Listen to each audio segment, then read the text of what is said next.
Hello and welcome to another session of Sec Doing. Today we are enjoying a masterclass from Mr. Ralebala, and as we go into this class, I want to highlight some key learning points that I need you to pick out from today's session. The first one is the value of sheer hard work. You know, as Aryl Ralebala is going through the class today, you're going to hear him repeat the point about hard work. Working hard for yourself as an entrepreneur to achieve the goals that you've put forward for yourself, but also just appreciating hard work even when you're working for somebody else, to understand that you are gaining experience from that hard work. It doesn't matter where you are placing the hard work, the experience is still gained by yourself. So let's note that, the hard work. And the next one is how to spot opportunities. Aryl Ralebala was explaining obviously from his own experience, and out of that we can see how you process an opportunity when you see it, the need when you see it, how you process your own value proposition as an entrepreneur to say, I want my business to do this, that, the other for the client. Being clear about your value proposition and how it's going to give your client peace of mind and solve that problem that you had identified. Yeah, and I like that he was emphasizing service being at the heart of your value proposition, that you must want to serve people. The third one is taking the leap from full-time employment. I'm sure this one is going to strike a chord with many people who are working, who would like to take a leap. I'm sure when I was working, I would have loved to hear an entrepreneur talking about taking a leap from full-time employment into entrepreneurship, and really just taking the skills, the knowledge, and the networks that you have amassed over time in your entrepreneurial journey, in your full-time employment journey. You've worked for years. Why not take all of that and see how you can plug it into your own entrepreneurial ventures? So I thought that was very interesting to see how he navigated it. So maybe you can see how differently you can do yours. It's not just to leap without planning. It's to say, how can I constructively take what I already know, that I've seen as I was an employee for years, and pursue a dream to offer people service with the skills that I've learned, with the networks that I've amassed over the years.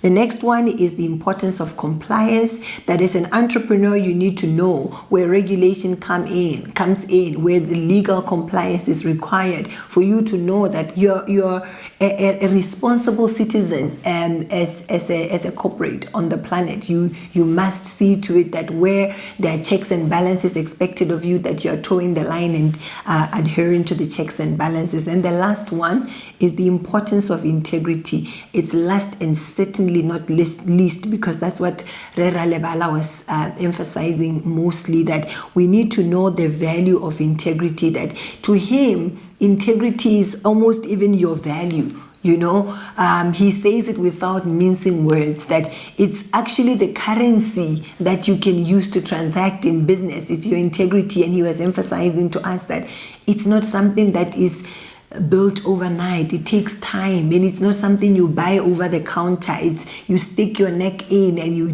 give a track record that people would want to do business with you, and even once you are gone, would still leave a good fragrance of somebody who walked in integrity. So let's get straight into the class. I hope you enjoyed as much as I did. Let me first introduce Mr. Aryl Ralebala to you. He's a seasoned entrepreneur who, to most of us, will need an introduction, but his work needs no introduction. He is the executive chairman of the LSG Group. The group consists of Botswana Fuel, which is a BP distributor, Lubricant Supplies, which is known as a Castrol distributor across the country, Botswana Gas, which is an LPG distributor, the Africent Investments, which is a chain of retail filling stations across the country, Regent Hotels, as well as the magnificent Manong Game Lodge. The group employs well over 250 people, and we were honored for Mr. Ralebala to create a minute for us to come and learn from him. Let's dive straight into the class. I hope you enjoy it as much as I did. Build yourself. Immerse yourself in practical knowledge. Learn from the doers. And get doing with Sarala Entrepreneurship College. Hi guys, I am so excited to be bringing to you today what I would call a masterclass, because what do you say from somebody who has been doing so much work in the entrepreneurship space and has led so many people, dipped his toes in many different industries, and today has decided why not sit with young people and share some of what I have seen, what I've experienced, and what I think young people could look up to, in leadership, in people management, and in business in general. So today we are sitting with a business mogul who are humbled so much, Aryl Ralebala, that you created time to sit with us.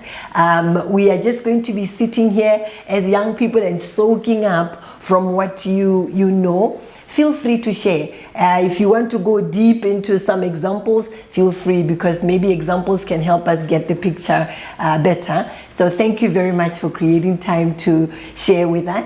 We will be stepping straight.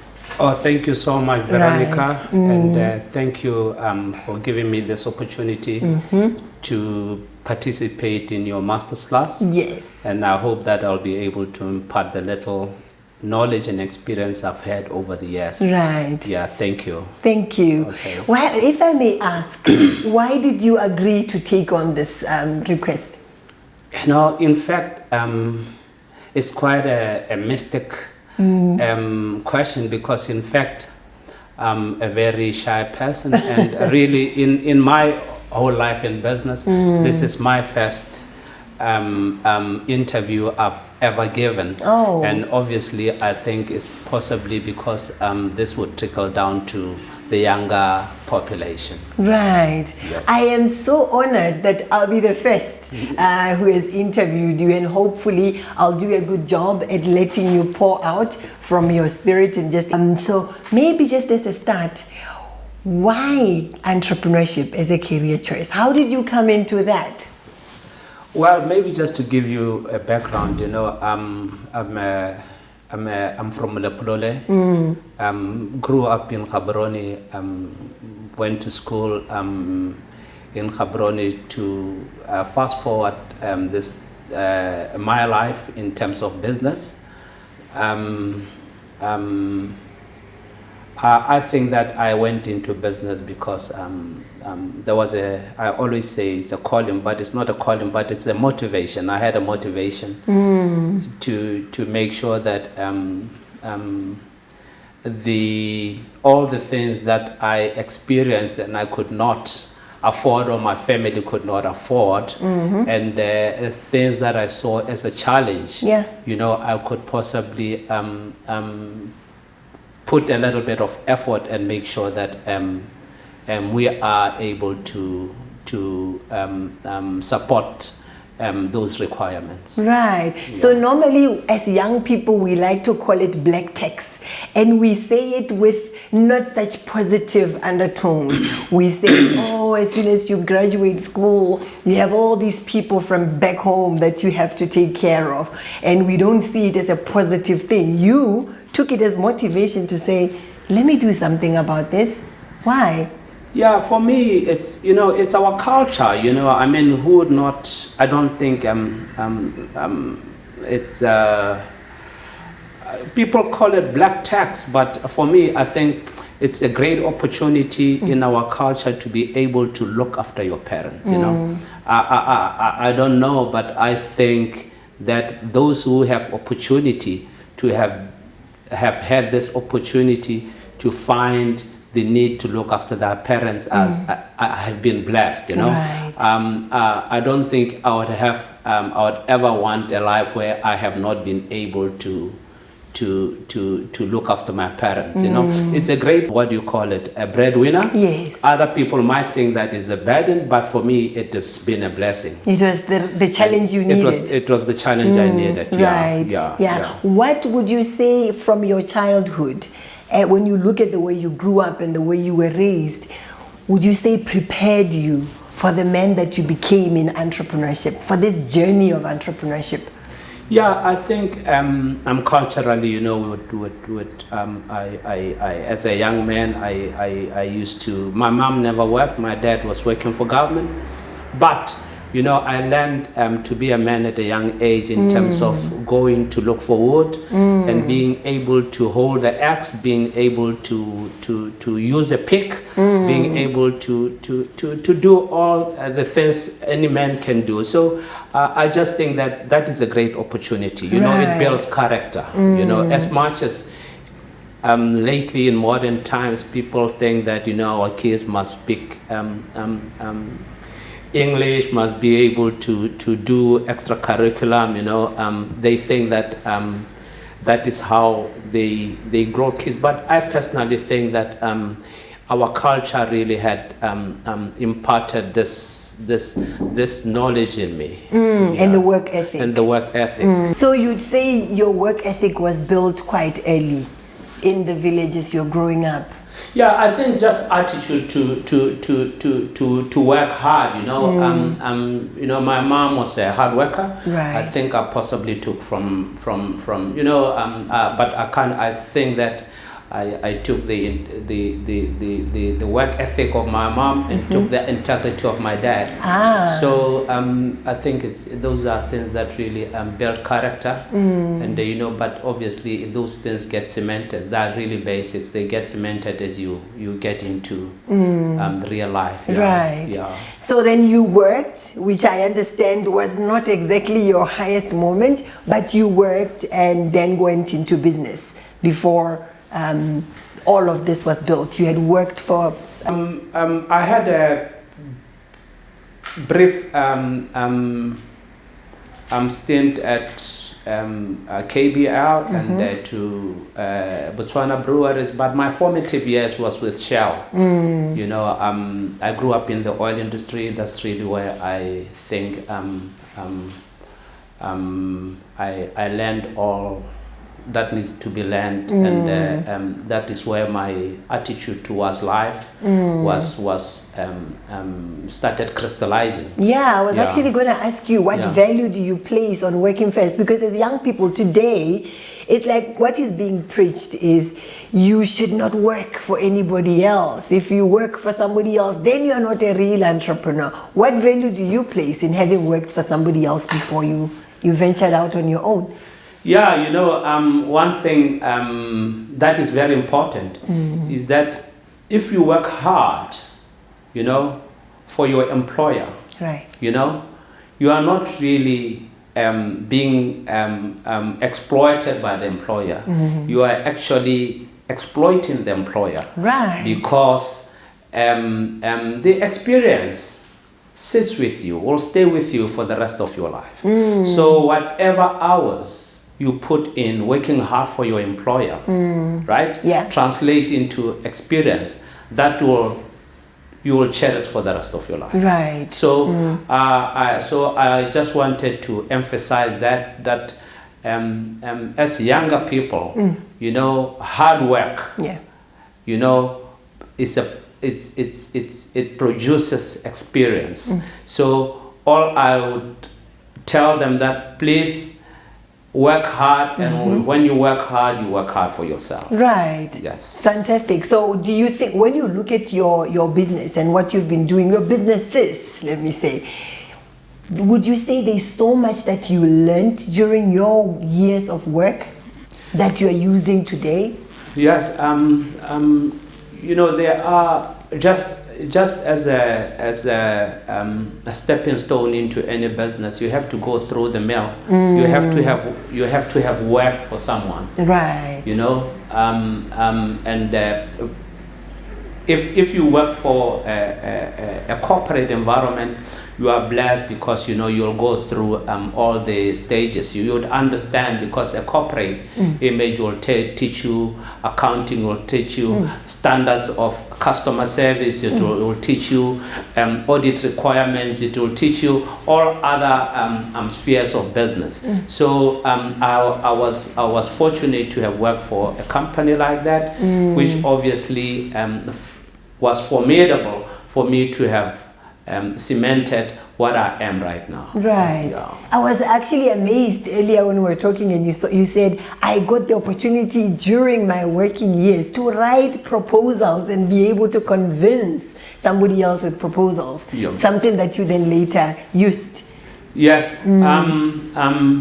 You know, obviously, as you work, you understand, as you are an employee, you know, you can't just work and 1 year goes after the other. I think as you're working, Yeah. you start dreaming. Right. You start looking at possibly whether, you know, at one day you have to be ambitious and look at the company that you work for and say, one day I need to have a company 20 times bigger than this one that I'm working for. That is where the entrepreneurship must start. You have to start dreaming, okay? Yes. And starting relating what you are learning into where you want to go and where you want to be. You know, everything that you learn later in life, you need to be able to use it, because there's no point if you learn something and you cannot apply yourself. Right. Yeah. Okay, so break it down for us. When you were working, you then stepped into business. Let us understand the different businesses that you then decided to go into. If you could just give us a quick rendezvous, so that as we learn all the other principles, we have a clear picture of what you've been involved with, both here in this big group and also in your personal endeavor, all of what makes the entrepreneur that you are. I know it started with a truck. If you could take us there. Yeah.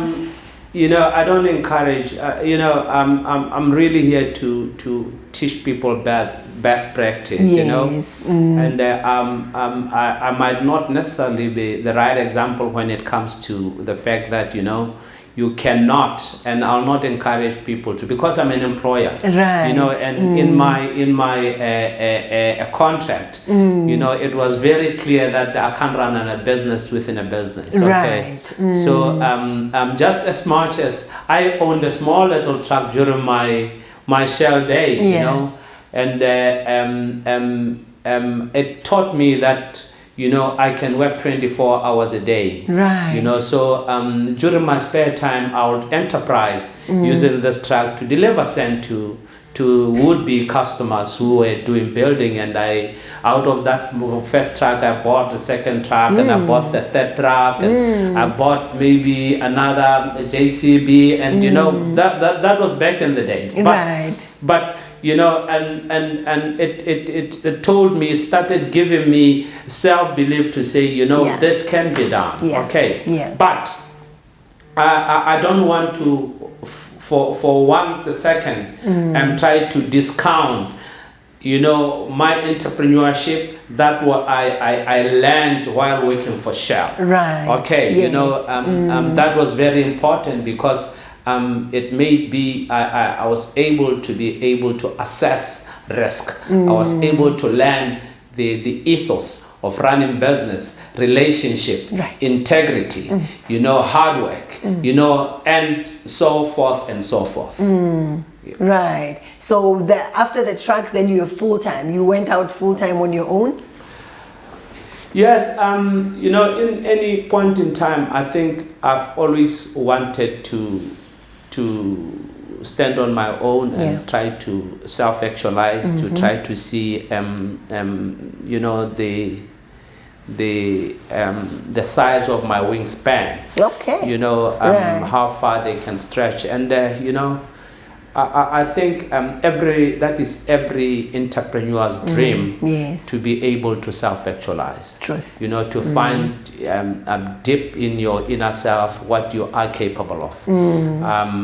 But you know, it takes a lot of reckoning to do. But you know, the best teacher is experience. Okay. You know, you'll do things 100 times wrong, but you need to obviously get up, dust yourself, and soldier on. Yeah. You know, and the only thing that people they are scared of, you know, it's fear of the unknown. Yes. You know, and fear that what if I fail? Yeah. You know, but failure and winning they are two sides of a coin. Right. So I would obviously encourage people to understand that you have to do it, and you have to fail so many times for you to recognize, and to have that experience to say it can be done. Yes. What was your experience early on getting the people who matter in your life at the time to support this new, I'm going full-time into entrepreneurship? What is this madness? How was your experience? And that is one of the things that is important, is that, when you go through the mill and you get this experience having to work for someone else, because, obviously there are relationships that you make. There are people that in the industry, and there are people obviously that this is called networking. Yes, right. And there are people that build, that would obviously have confidence in terms of your approach and your professionalism. That is what you need to build over the years when you're working, because those are the same people that you go to and say, hey, by the way, do you know that this is what I'm doing? Would you be interested? So that is, and they need to know that, they need to be able to appreciate your capability. Right. Yeah.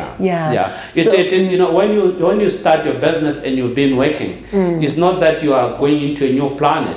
You're going into the same network of people that have known you, and they've known your professionalism. Right. I think that's important for us to keep in mind, especially when we're younger. And you're thinking, I'm just an intern, I can, talk anyhow, come to work anyhow, exactly. skip meetings anyhow because I'm just an intern. And then later you're an officer, and then you have ruined all these great relationships. And when you start out on your own, nobody wants to believe in you, nobody can bet on you because you have not proven a good track record. So now tell me about business partnerships. What have you learned early on about business partnerships and why it's important to have the right partners?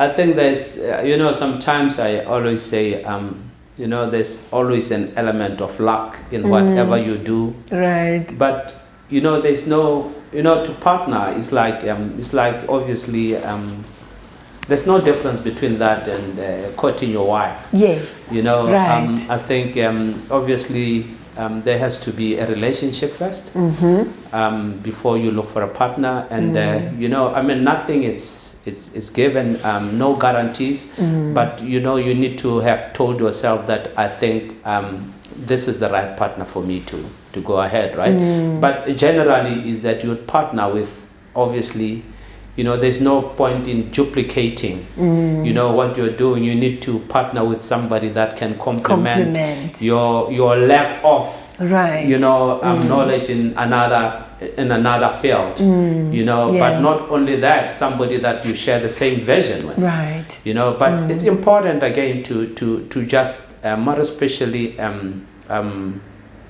culturally and the way that people who are going to look at you and assess the risk, a one-man band is a very risky business to do business with, because so you prefer partnership, really? Yeah, because they say that if you want to go further, let's go together. You understand? But if you want to go far, go alone. Right.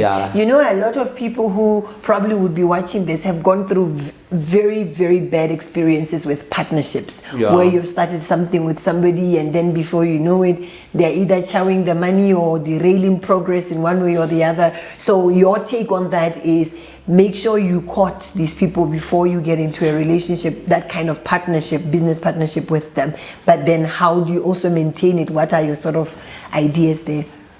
And in business, when you grow, business, you are in it to grow. But if you are in it to make money, then there's going to be problems because, money has its own challenges. You understand? Right. Because my need for money might not be the same for my partner. So generally that is a potential for conflict. So if the whole objective about partnership is growth and trying to to reach bigger ideas. Yeah. It would be something that you guys need to look at and agree on, you know. But if a partnership, it's for me, it's something that I cherish. Yes. You know, because it gives me peace of mind. It gives your the people that you're getting into, you know, the way they are looking at you. Yeah. It's different from when you are a one-man band. Okay. Right. Yeah. So, like, I know that you have been involved in the petroleum space. You've also, in your personal space, been involved in hospitality.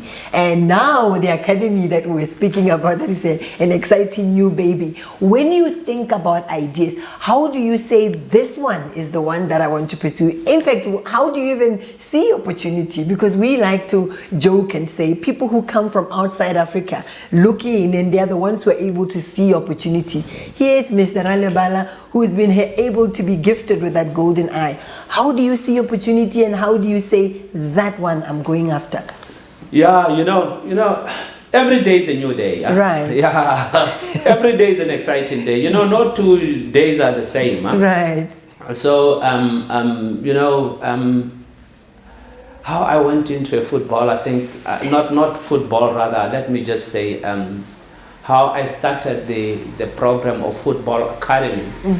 It's just that, you know, in life, everybody, you know, you get to a point where it's everything that you do is repetitive, right? So, but you want something challenging, something a little bit, you know, paradigm. Right. And by way of doing my CSR, there were people that were coming. It was a football club. They came to my office and say, you know, we want you to help us with buying a football kit, you know. And I just said, you know, I mean, I'm going to buy a football kit, and then what? You know, so so I then approached the village where this team came from, and spoke to the team. Was owned by the society, was society registered, and I told them that I wanted to if they will allow me to take ownership of the team, and indeed they allowed me. I then obviously restructured the team, and looking at resourcing, I resourcing the team. You know, the most important thing was not the resource that I was giving, was restructuring. I restructured the team like I would have done the business, you know. So I used my business experience in sport, you know, and the team was promoted from second division to first division to premiership. But you know, when you get to premiership, I realized that you know these guys, yes, they're playing, but you know. Could be better. You know, the world is a big place, you know. I mean, my involvement with the team was not to compete in Botswana. I wanted to prepare them to be competitive globally. Right. So I said the only way is now to possibly digress league participation or playing in the league, but to possibly get into what is called development. Development from a younger age to prepare them to go and play football at the global stage. Yeah. That's a huge undertaking. It's a huge undertaking. Yeah, but it's a noble but like actually. I'm not doing it alone. There are so many other stakeholders. Right. You know, there's business, there is the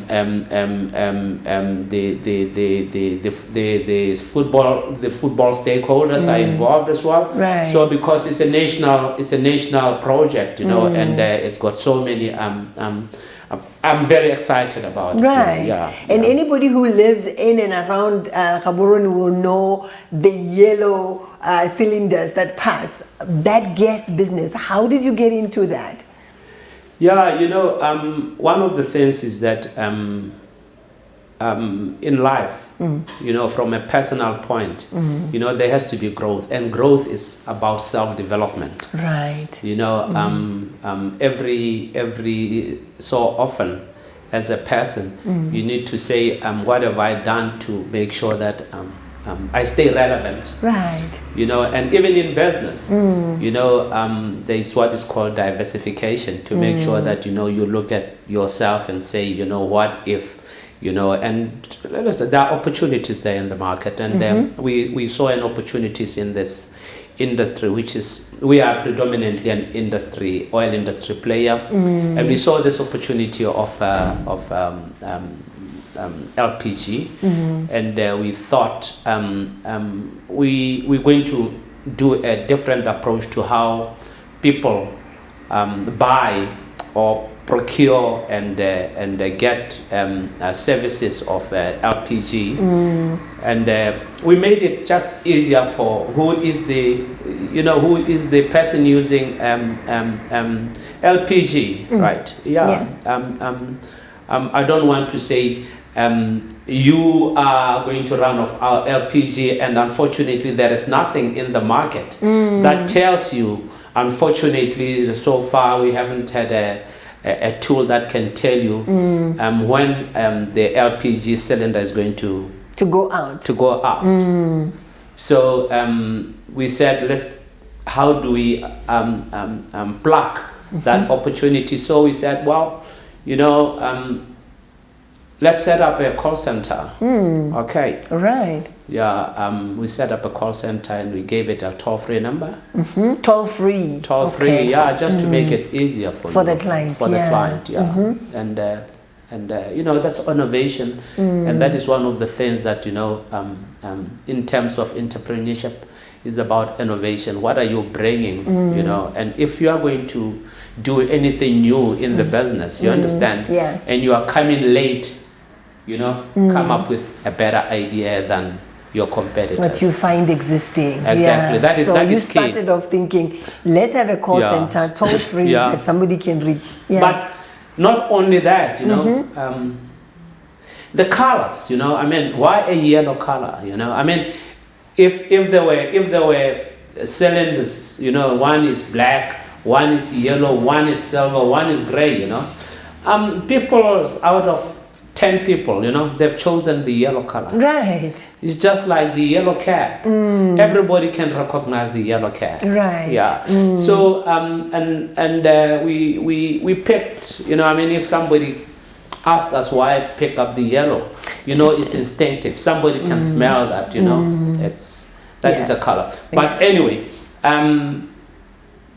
you would call our toll-free number, you know, and what we have done is that we've taken ownership of the customer. Yes. You know, to make sure that, you know, we are able to make sure that we leave a smile on the customer's service. And not only that, we do what is called peace of mind. Because every person, they're really not buying your product, they're buying peace of mind. I think you said that at some point. You're like, when you're selling, you're actually selling peace of mind. Peace of mind, yeah. Right. So you know, we would, you know, after we pick up your call, you know, our delivery agent will be coming to your doorstep. You know, they will drop the cylinder, weigh it, and they will personally take it, connect it, and check, do a lip test. Okay, this is something that has not been done. Right. Okay, so we have had a phenomenal response because it's about service, you know, and service is really what we sell. We don't sell price and we don't sell LPG. We sell service. Yeah. Is that the same? Okay. Yeah. And that has been really the cornerstone of our enterprise. Right. We provide service. We sell the difference between us and the next person. Right. Yeah. So hospitality, how did you get into that? Ooh, that one, it's Because I was in shock. I mean, I've been to Manong many times on many retreats, and everybody would always say, would you know this place is actually owned by Botswana? So we've been in awe of this Botswana that we didn't know. And my team and I booked Regent Hotel opposite the UB, and I thought it was like a small guest house. We got in and I'm like, whoa. So this is a real, like a whole hotel. We even took a little tour. Why did you go into hospitality?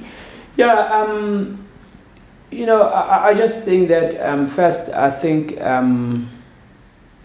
we wanted to personalize. There's a difference between a boutique hotel and a fully fledged hotel, right? A boutique hotel is more personalized. We've never really had a boutique hotel in Botswana, so I sort of said, well, there are people that value personalized relationship when they are called on first name basis when you get there. So why not? May I interrupt you? Because this is so special for me.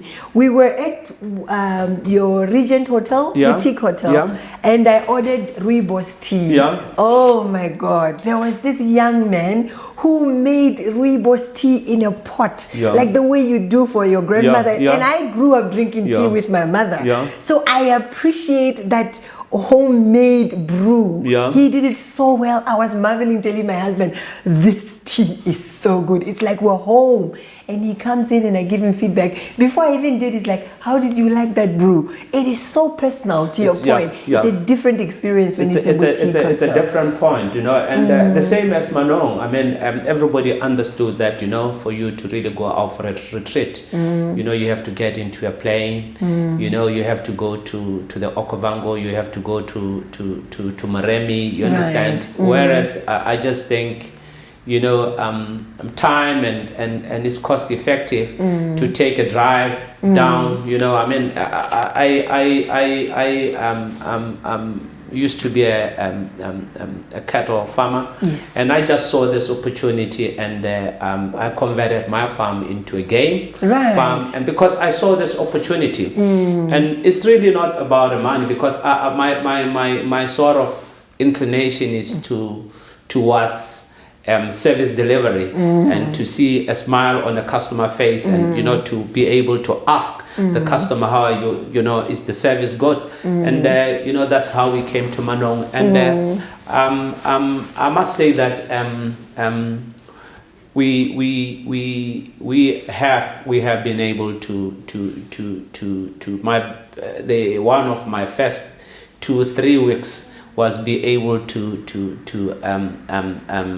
host the cabinet at Manong. You understand? I think that was the highlight of Manong, and it has been a repetitive, and we've responded well, because it's very convenient to just take a drive to Manong for the weekend, and it's a niche, and I can obviously say that the most important thing is to find all these opportunities and have a golden eye, and to encourage people that don't fear failure. Failure is an opportunity. They go hand in hand. You can't have success without failure. And I can only encourage people, more especially the younger people, to say, there are those opportunities only if you believe in yourself. You have to be confident that it is going to work. Yes. You mentioned service almost in all your enterprises. So because you are growing as an enterprise and you have all these employees, how do you maintain that service quality across all your ventures? What is it that you are now doing that is saying, look, we want to make sure that somebody who comes in, I mean, you were not there when this gentleman made me that beautiful pot of tea. So how do you ensure that you maintain this principle of good service quality? It's about management. The structure that you put in place, you have controls, you have key performances. Everybody has to have have to be on a performance contract. That is important, and they have to understand that performance contract. It must be measurable. Okay, let me give you an example, right? if you go downstairs at the work floor, right, in my warehouse, right, okay, there's a big board there. You understand? Everybody in the yard knows their opening balances, and at the end of the day, they have to have a closing balance. Right. So on daily basis, every employee needs to know this is how we perform. This is how we performed, right? And everybody must take responsibility to make sure that that performance, you know, is not for the supervisor. Even the yard man takes responsibility to say, this week I am responsible for that performance. So it's you need to empower people to empower themselves. Right. Yeah. You know, whenever we hear that as entrepreneurs, where somebody starts talking about clear performance contracts and clear performance reviews, as it were, they immediately think, oh, that is very corporate. We are hustlers. We just get, and those businesses that they hustle on never actually grow to become the empire that you have built. Yeah, you know, we generally have this laissez-faire approach, and we claim that is pure entrepreneurship. You know, you see, the problem is that, you know, when we use words like side hustle, you understand, we belittle our whatever, our profession, you know. I mean, what are you doing, you know? It's a side hustle. Right. You know, yes, a side hustle is okay, but nobody ever takes you serious because you don't, you know, it's maybe is the connotation of what a side hustle is, you know. I can't, for instance, tell, you know, I mean, I'm a product of a side hustle. Yes. You understand? Right. But, you know, it's just a process in your life to understand that, you know, you need to complement something, okay? Right. But, you know, I mean, if you are going to be an entrepreneur, it cannot be out of a side hustle. You know, you need to grow out of a side hustle, you know, to make a commitment. Right. You understand? Yes. You know, a side hustle, you don't have depth. You understand? There's no commitment. You could even do it, you know, you do a side hustle out of your back pocket. Yes. You understand? You know, you know, there's no fundamentals for you to grow to another stage. Right. But yes, you know, I think you can learn, you know, and really, unfortunately, Africa, most of the people that run business, you know, that's where we start. Yeah, we start there, but it must grow from there. It must grow from there. I learned something from somebody who said it may start off as a passion. You can run it in the boot of your car, but then it has to grow into a business. As soon as you call people in to work with you, you have rental to pay, you have customers, you have all of these now need to be managed in some way. Exactly. For it to be a real sustained business. Yeah. But just, you know, because, you know, these days to go to a financial institution, you know, you need a structured proposal. You understand? A proposal that shows a lot of commitment, you know, and you know, usually and most of the time, you know, financial institutions would not finance side hustles. Right. Yeah. So earlier when you were talking about everybody sells peace of mind, we're sitting here now, you know, you're no longer as hands-on as when you started. How do you ensure that your businesses keep getting sales? How do you get that sales culture into your salespeople, into your machinery that is this empire? Yeah, you know, one of the things that we do is that, you know, we have to train people.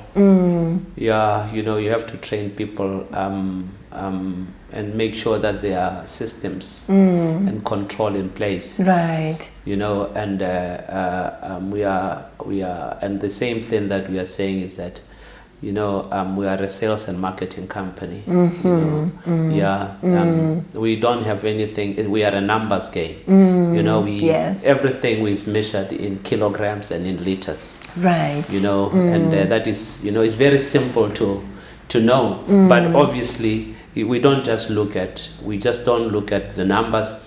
We have interactive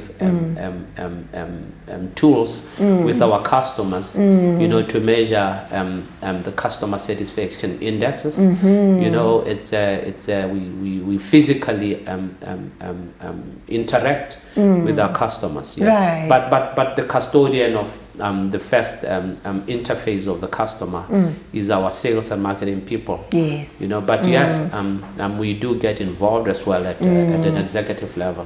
But most important thing is that people, when they run their business, they just don't want they just want peace of mind.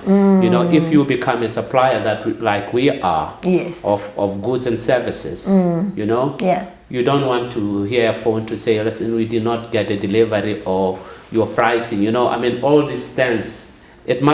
We are a partner to our customer because we are a partner in his business. If we are not competitive in pricing, he'll not be able to sell or he'll not be competitive. Right. So we need to make sure that we stay relevant, we stay competitive. So early on in the business, who was the salesperson?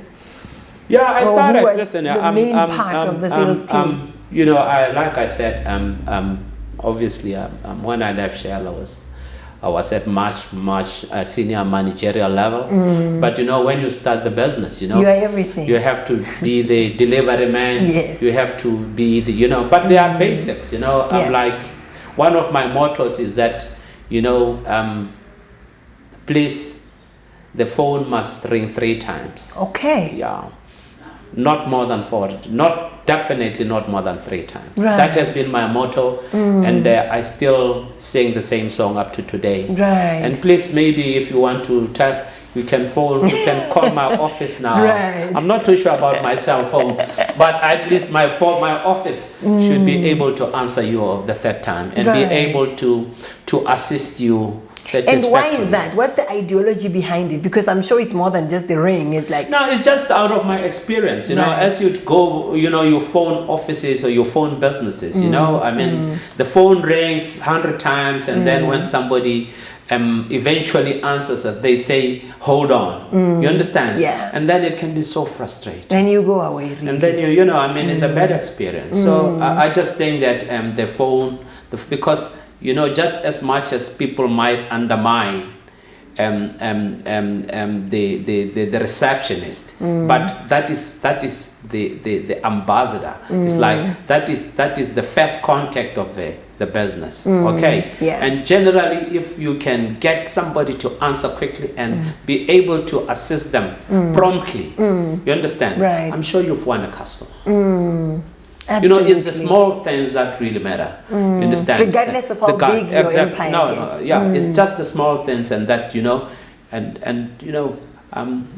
we'll call you back, and people never do. You understand? And generally, it's that personally,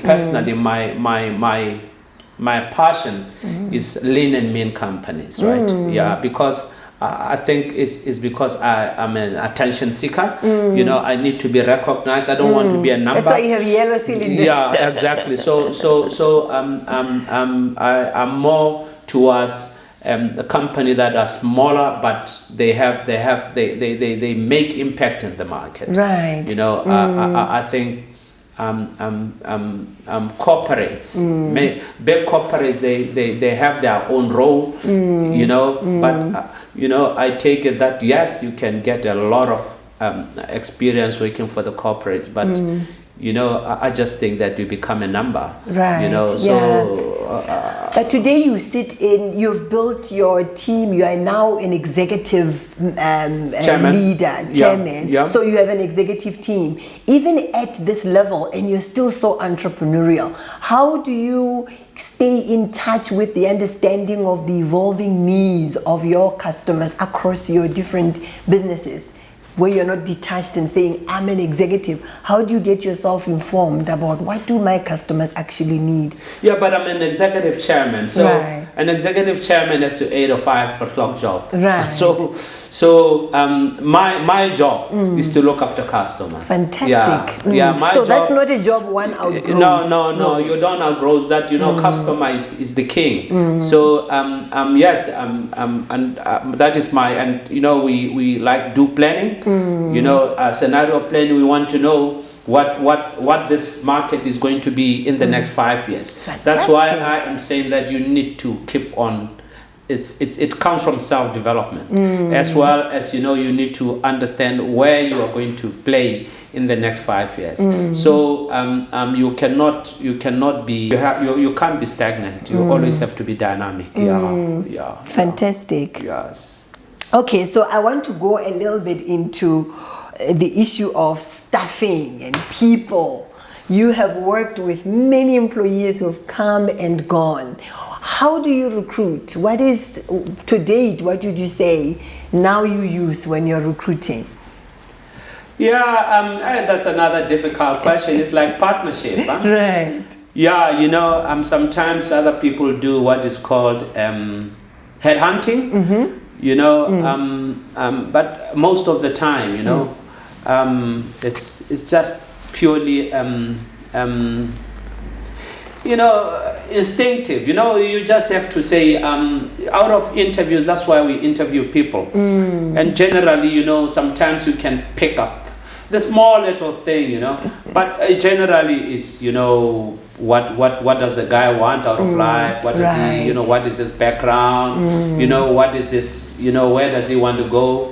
But, sometimes you think you found the right guy, but it's just that, but, we are proud to say that out of maybe 1 or 2 people that possibly left us, 90% of our staff, you are in the 15 years, you're in the 20 years, so we must be doing something right. Right. Yeah. So you have people from way back then. From way back then, you understand, and that is the people that lately people we start to recruit for attitude more than qualification. Right. Why is that? then we can, because attitude is what you want out of people. And then you can train. Right. You can teach them the culture of the company. When they have the right attitude. But sometimes when he lacks the attitude, but is overqualified, it's a worse of problem. Right. So that is really where I think that everybody's going. You just need somebody who's hungry to learn, somebody who's hungry to win, somebody who's accountable. Yeah. That is really the trajectory we are taking in terms of recruitment. Right. Yes. So now in motivating people, what is your tip? Because especially that you would give to an entrepreneur, your business is not, if an entrepreneur's business is not very big yet and you have very good people that you work with, how do you motivate them to do work? And you empower them. You empower them, and if you empower them and make them accountable, they can't come back to you and say we want more money. Right. Because they know where the money comes from. The most important thing is that we play open book. Okay. Everybody knows where they stand. Everybody knows what their contribution is. Right. Everybody knows what the return is. So it's really much easy to really deal with everybody. Okay. Yeah. So there's no everybody, because we are a sales and marketing company. Right. It's easier to see the bottom line. Right. Everybody. So you share that with your staff members. Yeah. Everybody. Everybody knows what they have done. So yeah. Right. Yes. So when you say hold them accountable, what does that mean? Hold them accountable. Accountability is it's let me give you an example, right? Yes. If I tell you, and there's a policy that we don't take checks. Okay. Yes. Right? And Mr. Mpati rocks up, Mr. Mpati is a millionaire. Right. Yeah? And he rocks up, and you say to Mr. Mpati, sorry, we don't take checks here. Right. Is that accountability? Well, I would say yes. If I'm a stubborn employee, I'm not speaking as Veronica. But you see, that is what entrepreneurship is. Right. Okay, that is that is what we want from an enterprising person. We have policies and procedures, right? But you need to enterprise. They are just a guideline. They're not a Bible. Right. So that is what we want. You understand? We want somebody that can operate out of policy, right? And be accountable. Yeah. We've empowered them to be accountable. Yes. Okay. Right. So all we are saying is that go there and be an enterprise. We are not going to put you into this box. Go there and enterprise. You understand? Yeah. If you get it wrong, it's fine. You understand? But if you don't get it wrong, You understand? Then hurrah. You know, that is, we have given them that latitude to enterprise, you know. And that's why it's, you know, the word empowerment. We've empowered them to enterprise. Right. You know, they are not going to come and ask, you know, can I give credit? You understand? And that is why we are saying, even if the rules are there, you understand? Yeah. And Mr. Joseph comes and say, I have a checkbook, you know? It's you to make that call. Right. You are accountable. You understand? If somebody comes and say, you know, you have, somebody needs to come. You can't, you know, I mean, it's worse off to say to Mr. Brink, if you know Mr. Brink, and say, you know, you guys said we can't take checks. You know, I mean, you've done a lot of damage. Right. I like that the empowerment comes with accountability, because sometimes we empower people and then we don't bring the accountability along with it. So What informs your dreams though? Is it just your potential? You're saying to yourself, I want to max out my potential, what I think I'm capable of in this lifetime? I don't know, you know, but I suppose that your dreams becomes, or maybe your motivation would be different as you grow in life. You understand? I think my motivation is not the same as when I started the business. You know, it changes as time goes on. Right. Right now, maybe I maybe find purpose. You understand? Right. In what I do, I'm more getting more involved in philanthropy. You know, I'm trying to see how I can make a difference to whatever society that I operate in. So your internal push has been evolving over time. It has been evolving over time, and is completely different. I'd like to see, you know, if we have any other ideas, you know, how many people are we going to employ? You know, how do we impact? You know, what is the level of degradation of the environment? You know, those are some of the things that now come into my mind, and I think it's something that you really can't go and learn from school. I think it comes with time and experience. Right. Let's talk about money for a minute. Okay. We can't come to the money guy and leave without talking about money.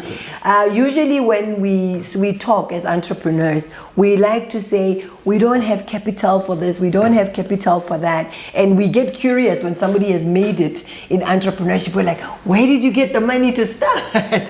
So where would you say you sourced money to get all of this running? Obviously you started somewhere, just to give us a sense of how we can be resourceful in getting money to get things going. Yeah, you know, obviously, and that is, you know, as you work, you know, you start to understand, you know, what money is. Okay, money is not necessarily cash. Right. You know, you need cash. You know, but you know, you need to build. You know, integrity is money. Right. You understand? You need to, you know, people need to, your integrity, you know, your relationship is money. And these things are not, you're not born with them. You know, you acquire them over time. Right. You know, so at the end of the day, you'll go to the bank. Yeah. And the bank would say, listen, how has this guy conducted himself over the past? You understand? You know, it's not going to be like that. I don't know, you know, and it's not only that, it's patience, you know. Okay, it's sacrifice. Right. You know, you have to sacrifice a lot of things. You have to sacrifice, you know, we have contemporaries, you know, it's a question of choice. You can go and buy a BMW, another guy can go and buy a, you know, a Beetle. You know, it's about choice. Aryl Ralebala rolling in with a Range Rover, and I want to get it year one. Exactly. Yeah. So it's and you know, entrepreneurs, it's long term, right? They know that, listen, I have to go and knock at the bank, and they're going to call, you know. In modern language, they call it the balance sheet. You understand? Yeah. You know that the bank now, you know, when you go and ask for money, they want to know, you know, what is it that you have? You understand? Which we hate as young people because we're like, we are young, we don't have anything. Yeah, exactly. You know what let me just put it maybe my way, right? Yes. You know, I'm sitting here and I see a lot of people from different countries, right? Who have not come with money. Yes. Right? In our country, right? Yeah. And they still make it somehow. They still make it somehow, you know? And, you know, I think these opportunities are available to everyone. You know, that is the first point that we need to... So what's the difference between them and us? Like, exactly. That is the question that we need to... You understand? Yeah. You know? You know? It's endurance, right? Right. Yeah, they have the will, you understand, to enjoy and to become better people. Right. You understand? And you know, I don't think I would be sitting where I am if I wanted to get government subvention. Right. You know, so I take it that in terms of entrepreneurs, you know, entrepreneurs run parallel with government. Yeah. So I take it that, you know, if you want to be a winner, you know, even me right now, let me tell you, government is the biggest buyer. No, it's government, you know, you can't, that's why I said you can't spend 1 million without going to a government office, okay? Right. So government plays a big role in our economy. So yes, you know, I value his input in my business. You know, I think I have, you know, but if I can, where I have a choice, I don't do business with government. Right. Yeah, because you know, government is looking after a lot of other people. So I'd rather go to where government, you know, rather let other people do that, you know, and, you know, it's very complicated because it's a lot of entitlement. Yes. You know, it's not about, and my business is not about, I have to be political. I'm just saying that it's about that you are Botswana, you want to be given a chance.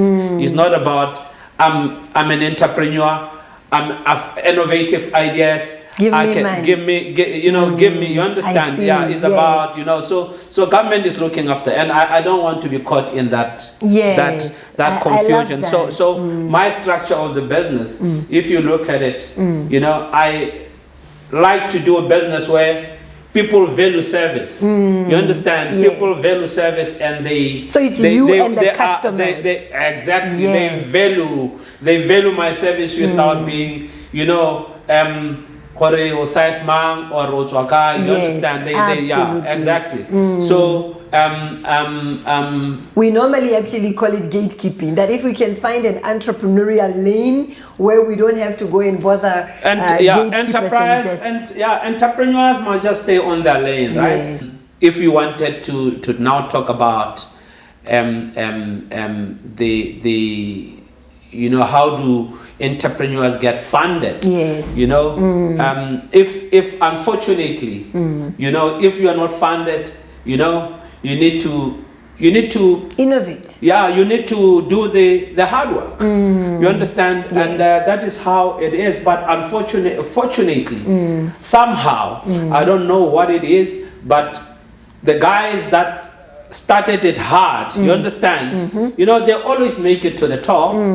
You know? Yeah. So it is probably a mindset that we must imbibe. So exactly. So somehow the guys that starts hard, they always make it to the top. They are the hard workers. Right. They are the enterprising guys. That's so true, because you understand? I think recently when we were discussing with my business partners, we're like, you know, it's a very beautiful story to say I was never funded by anyone, because it's usually this story where you took the plow and you put it on. Exactly. You put the work to it. Somehow it works. So, but people still say government this, government this, you know. So, and this is why I'm just saying that, you know, it's you don't want to come with an entitlement mentality when you're an entrepreneur. You know, just stay in your lane and understand that you need to work harder. Right. Yeah. And plow your way there. Yeah. So what business finance tips can you give young entrepreneurs to just ensure that their businesses are sustainable? What sort of money tips can you give us just managing our finances in the business?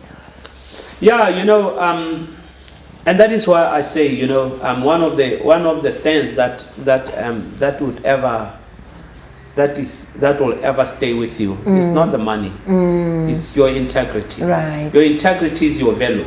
It's really, money is just an enabler. Yeah. Even if you can work, if you work, there is a lot of these days to stay in a job, you to be honorable to the bank. You understand? Yes. Is value. Right. To be honorable to a financing institution. Is value.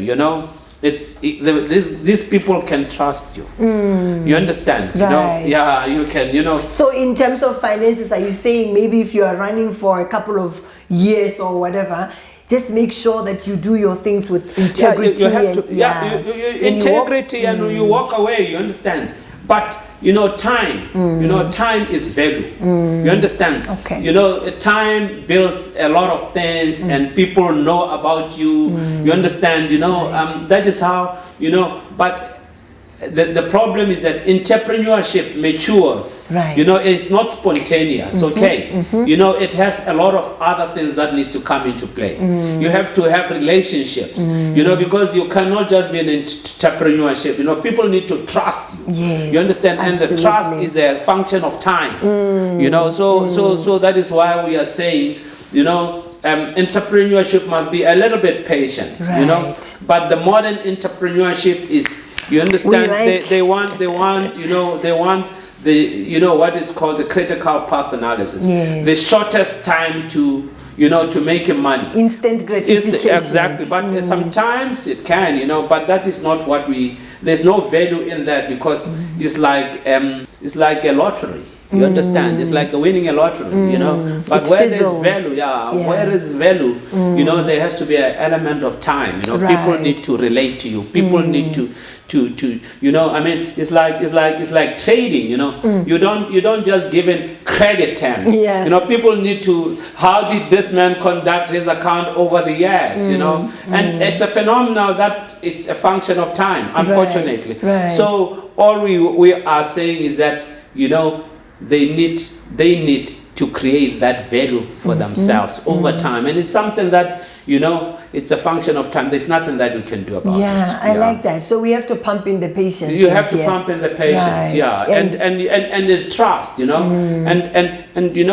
the most important thing is to be trustworthy, to be honorable. People would know you. People need to. So what sort of things do you think an entrepreneur could do in managing their finances that would make them not honorable, so that at least we can avoid that? To say, look, you need to conduct your affairs in this way. If you do this, you're not so honorable. And it's the more especially with technology. Yes. The world has become such a small place. Yes. If you misuse your credit card, the whole world would know. Yes. So that is unfortunately the reality. You understand? And we're saying that stop living. Actually. Entrepreneurs are not supposed to live beyond their means. Right. You understand? Those are something for if you have a journey where you're going. You understand? You can't live beyond your means. Maybe just conclude with, you mentioned budget so many times during our conversation. To you, as a mature, seasoned entrepreneur, sounds very normal. To the upcoming entrepreneurs, when you talk about budget, they're like, budget? So we don't necessarily make it a norm to have budgets that inform how we're going. So what value do you place in an entrepreneur actually working on a budget? You can beat the budget, but to some extent have a budget. First and foremost, we need to know what the expenses are, right? Yeah. Okay. Yeah. Usually, but it's not really about expenses. It's progressive budget that you are going to look at what you did last year. Right. Okay, and what you want to do this year, this coming year, right? That is what will be driving the budget, and any other, growth inputs that we have to do, looking at,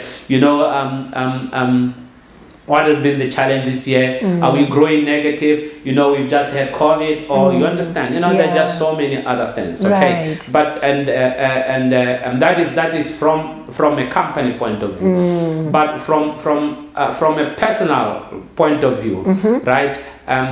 You know, you need to understand.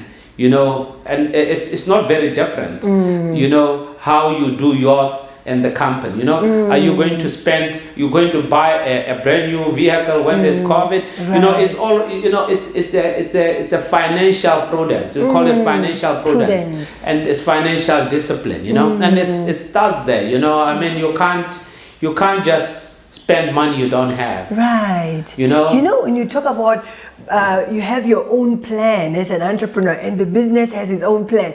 This, because you're seasoned, sounds very normal to you, but to us it's golden knowledge that you are imparting. That no, you need to have your own personal plan of how you're going to manage your monies, and this is the business money. Yeah, exactly. It also has its own plan here. Exactly. Separating the two. You know, because again, you know, the thing is that everything, it really comes from your.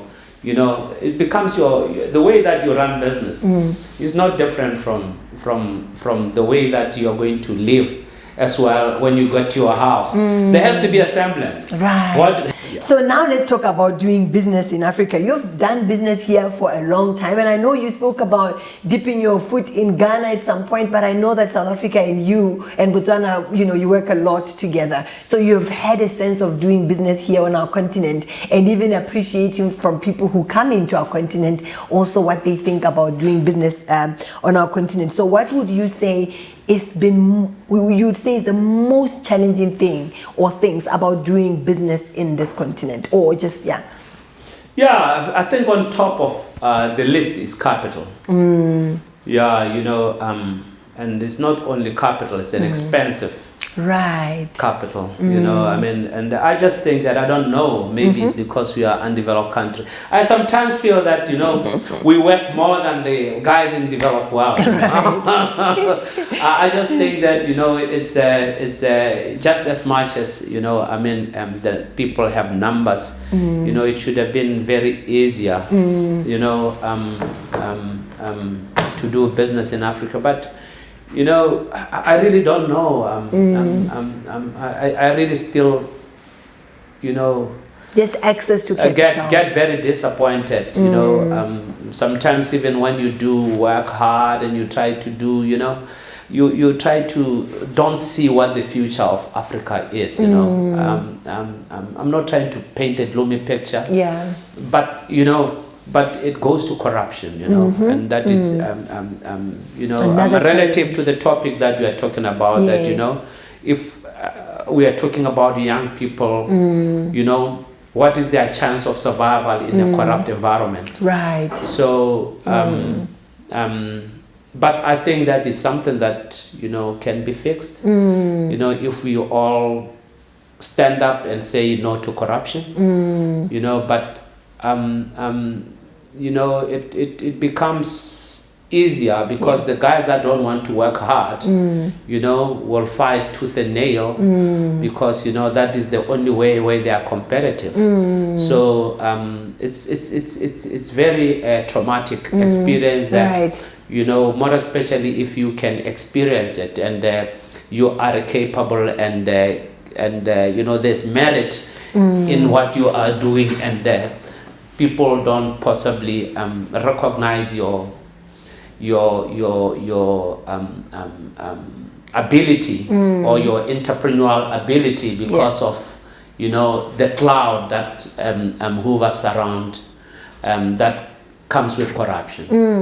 You know, it's not just your experience. We had another masterclass of this nature in South Africa, and the lady runs a big private firm that she started with a couple of friends, and she has also expressed that, oh my God, just the way corruption can sort of suffocate a lot of people. Yes, you know, and the question then is, how can one navigate in an environment like this? Yes, you're saying stand up, and that point we got very well, but it's a sad reality that we are, you know, facing. I like the point you raised about merit. You know, but you know what I can advise to younger people is that, you know, as much as, you know, is the easier route. You understand? You know, it's the easier route. Yeah, to pay a bribe and get in. but take the longer route. Okay, it pays always to take the longer route. Okay, I can just tell them that corruption everlasting. Aftertaste in your mouth. I mean, it kills. The oomph. In you. You understand? It just eats your soul to say, if I was this capable guy, and I've relegated myself to nobody. Right. You understand? Because then, which means you are saying that you've just your self-worth. Your self-worth. I like that phrase. You've sold your soul. Yeah, your self-worth. You understand? Yeah. It's worth the money that you paid. Yeah. That is really what it is, and it stays with you for the rest of your life. Right. Yeah. Can actually just be like a little cancer that follows you around. So it's difficult. It's very, very, very more especially the fact that we hear that it's done by bigger people, bigger. You understand? So all I am saying that sometimes when younger people see bigger people doing it, they accept it as a way of life. Right. But I don't think so. I just think that there are still opportunities. There are still opportunities. Right. Opportunities. They come in different ways, right? Yes. But if you are consistent with what you want, if you keep on kicking the door, the door has to open. Yes. Yeah. Yeah. You have to be consistent. You have to be consistent with what you want in life. Huh? Yeah. Okay. Yeah. Don't kick the door when when possibly you go at night and you are this corrupt guy, and you come during the day and you kick the door. It doesn't happen that way. If you kick the door and mentally, because it becomes a mental thing. Yeah. If you are mentally prepared to win, nothing can stop you. Right. Yeah. That's powerful what you've just given us. If mentally you are prepared and you keep on kicking the door, you understand? Yeah. But you don't, you must not be half-hearted, okay? Yes. It's a lot of sacrifices, self-sacrifices, Yes. the results have to come. Yeah. Yeah. So other than capital and corruption, is there any other challenge that you can think of, major challenge of doing business on the continent? Or we can flip to something else. It's like I'm saying, it's the culture. Culture plays a long road. And we are not an island. Right. We deal with other people that we are an open society. They come here, and they come with their own cultures of doing business. Some of them, they have ways that they raise money. You understand? For a guy that is not, you understand? They raise money for one of their own to say, okay, listen here, we can give you a loan, payable, Right. I mean, it's capital, you understand? But again, the bigger they are, the better. You understand? They have more buying power. They have, you understand? Right. Exactly. That is so how for us, other with people, our culture, we're not going to contribute to fund you. It's every man for himself. So it's a given. And that is one of the things that it comes to access to capital. But even then, sometimes, it comes to that. I think one of our challenges is financial prudence. Right. Yeah, it's we don't know how to. We're not patient. We're not patient. We want things to happen too fast. We don't financial literacy. It's still finance, you know.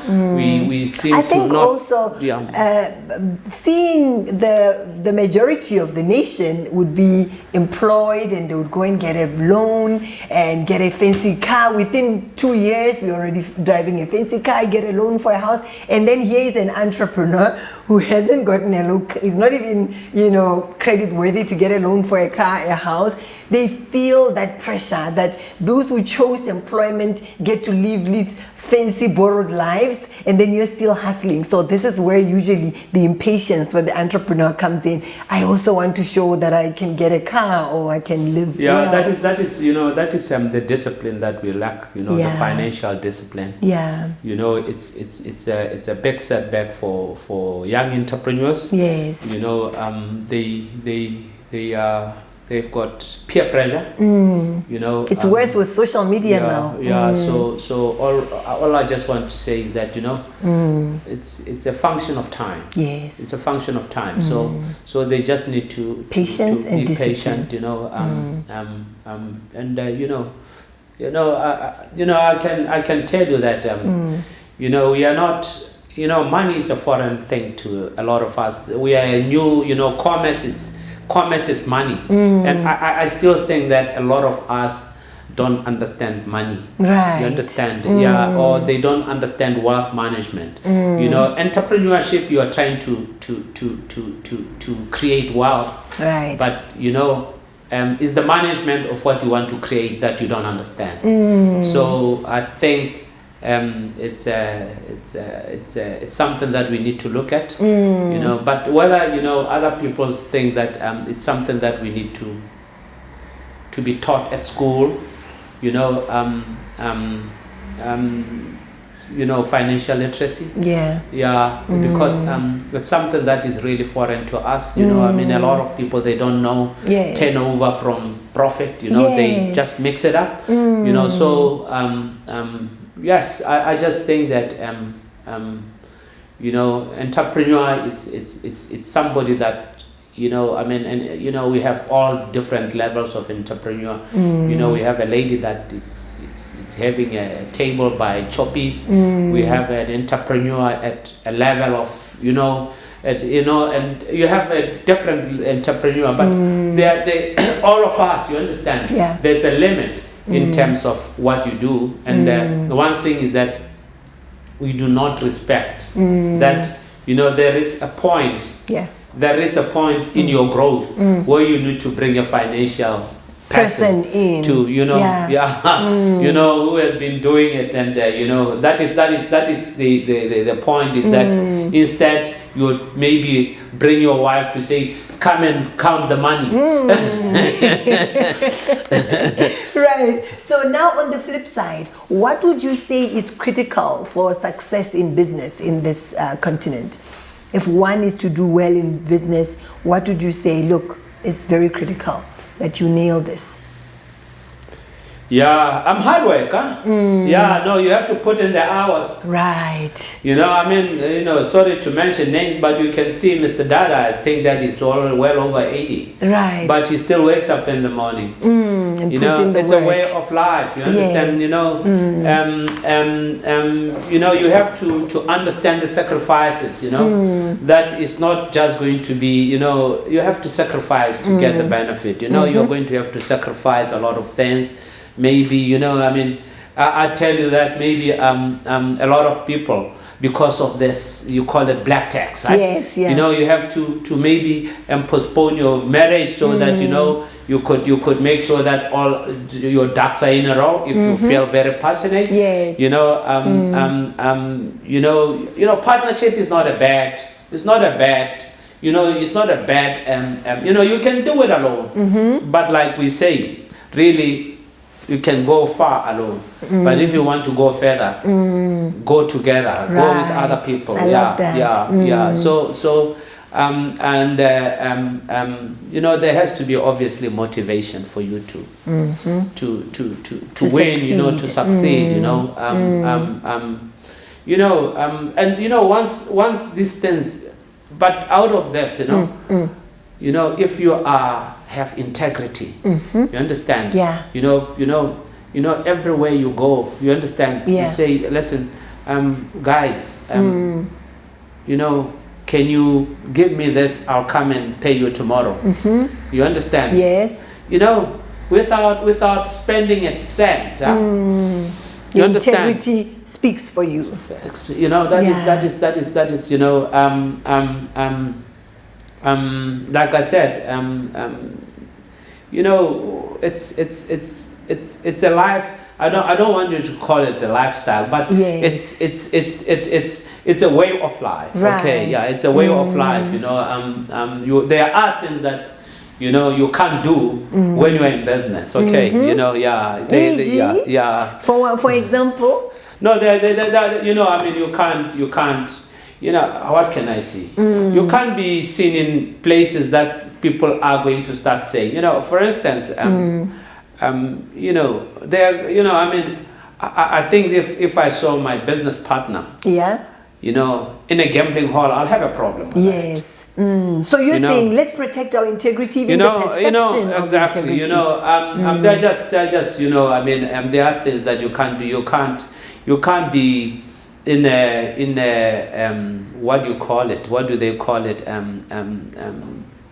You can't be sued for non-payment. Right. You understand? You know, or you can't be in the newspaper. What do they call it in the section? In the matter between. You know, you can't. You know, so it's always all these other things that come to play. You know, so Right. so and that is why I'm just saying that, you know, we always come to the right person to say, you know, live beyond your means, take your time to do your things, sacrifice. You understand? Right. Sacrifice. Don't you know, live beyond your means. Okay, just, you know, it's a commitment that you need to live To by. make. Yeah. I think we hear that a lot about live within your means, and it almost sounds like it's very gloomy in entrepreneurship and you never actually see the actual light at the end of the day. So maybe you could share with us what were peak moments for you in entrepreneurship, those light bulb or those beautiful moments that you're like, I am glad I put in the sacrifice all those years. I am glad I pushed myself 24 hours. Look at this moment. For me, it's every day, you know. Oh, okay. Yeah, for me, it's every day. So I mean, I'm so there's grateful. hope. I'm so grateful for the Almighty, you know. Okay. I mean, every day is a new day for me. And, you know, we employ people, you know, we employ, what, I think 250 people. Right. You know, I mean, I always, you know, whether I'm in Kazungula or I'm in Mamuno or I'm in, you understand, or I'm here, you know, we just, you know, obviously, you know, more and more people come, and you know, it's nice to know everyone by first name. Yes. But when it gets to big numbers, you know, you lose track. Yeah, but it still gives you But joy it still to see gives the me, impact yeah. you're So, but making. you know, I don't, you know, I have no really particular moment. I really cherish every moment of my life for what, you know, what I have achieved and what I've been able to through the Almighty. You know? So it's just been, you know, a roller coaster. Yeah. But So, listen, yeah. we have down moments. You know, we have moments when the business is rough. You know, we've had an unfortunate thing about COVID. You know, it Yes. affected companies differently. You know, other companies were affected more than other companies. Yes. But You know what my challenge is? Sitting here, and I want to challenge you. Unfortunately, you are at the table, and so I have to challenge you to help us as the young upcoming entrepreneurs. When we watch American entrepreneurs, they're able to share with us, of course, the lows, but also the highs. So at least we can balance it and see that, yes, it's a sacrifice. Yes, you have to put in the hours. Yes, this, yes, that. But it can pan out and it, you know, works out. When it comes to our African continent, we generally, with this spirit, I guess, I don't know if it's Ubuntu or, you know, we are very conservative. So we'll only ever know about how hard it is, how we must put in the hours, how we must sacrifice. But on the other side, where it's like, okay, so we are sacrificing, we're putting in the hours, what does it result into? Because of our conservative culture, we don't have our entrepreneurs actually sharing with us to say, look, when you do well, you can do this for yourself. Or that's why I say to you, what are those peak moments for you in your entrepreneurial journey? So that we can see that out of the hard work and all of that, there are moments where you've mentioned being able to see all these staff members that you are impacting is a highlight for you. Every day for you, of course, is a highlight, but I'm looking for more. I'm looking for more examples where you're like, so happy. When I saw that, I was like, yeah. No, but it's obviously so that's the challenge. I'm here as the executive chairman, of the group. You know, I think I have to respect. I have to respect the position that I'm holding. Okay. And I'm the custodian of a lot of company information. Right. And I just think that I really think that whatever I have divulged, what I'm saying should, I hope that it will make a difference to us. Right. I don't think the numbers. You understand? If I could tell you maybe that I started from point A to point B. Yes. It took me. You understand? Right. I don't think it's the melody of the song. The melody of the song is what the challenges are, what is the expectation to be an entrepreneur, what are the experiences. I think that is where the benefit. That moment of wow is not important. It is. I will argue that it is because I have a lot of young entrepreneurs. We talk about failure, we talk about fear, we talk about hard work, resilience. All of these are very important. So even as we're sitting with you, we're loving that you're taking us on this journey of discipline, patience, put in the hours. So we're getting that. So when we get to this moment, and it's not just you, it's a lot of African entrepreneurs. When we get to this moment where we say, give me the highlights, we get shy to say because our culture is a bit conservative. You can't say, hey, when I got me that Range Rover child, I was like, yes, or whatever it is. Yeah, but it's I don't know, but for me to drive a Range Rover, it's maybe I don't know, because maybe it's my 5th Range Rover. So so how is it? How is it? It's nothing. So I think the bigger issues. There are bigger issues. That, and that's why I said, your concept of achievement changes as with time, you understand. They are bigger. There's more bigger fish to fry now. Right. So and it's naturally that is the whole how the process. I absolutely love it. So somebody said recently, success can never be large enough for you to sit under forever. So meaning that you can never reach a stage where you're like, okay, no, I've made it, now I can chill and live under this success forever. So it leads me to say, what is the next phase of your entrepreneurial journey? Where would you like to see yourself growing into? Like, what is next for you? Because we don't want to believe this is the end. We want to keep seeing more and more of what you're able to birth and manage. So what's one thing is that obviously I'm a very supporter and proponent of delegation, and I think at one point in time, I will have to give the reins to other people. Baton. You understand?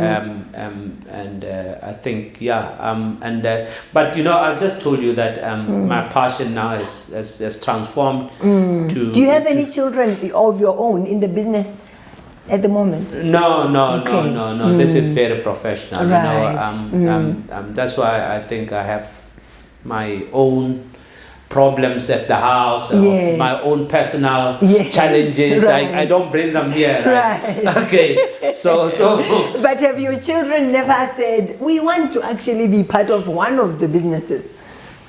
I don't know. They have never really. I don't think. I don't think. I don't think so. Right. And I've just possibly structured my life in such a way that there's a white line between where I work and my personal That's life. pure discipline Okay, for an you know, entrepreneur. Yeah, that is important. You know, so yes. I So think the it's- growth of this empire will be seen with a bit of delegation. You'll have other people doing the... Yeah, I mean, I'm not going to be like, there'll be other people, you know, I mean, if I'm a shareholder, if I want to get out, I'll get out. And, Yes. you know, you understand, that is how people exit, you know, you Yeah. have to off-ramp, we call it off-ramping. Right. Yeah, you just, you know, obviously it needs to be planned, you know, I mean, there has to be continuity and there has to be, yeah.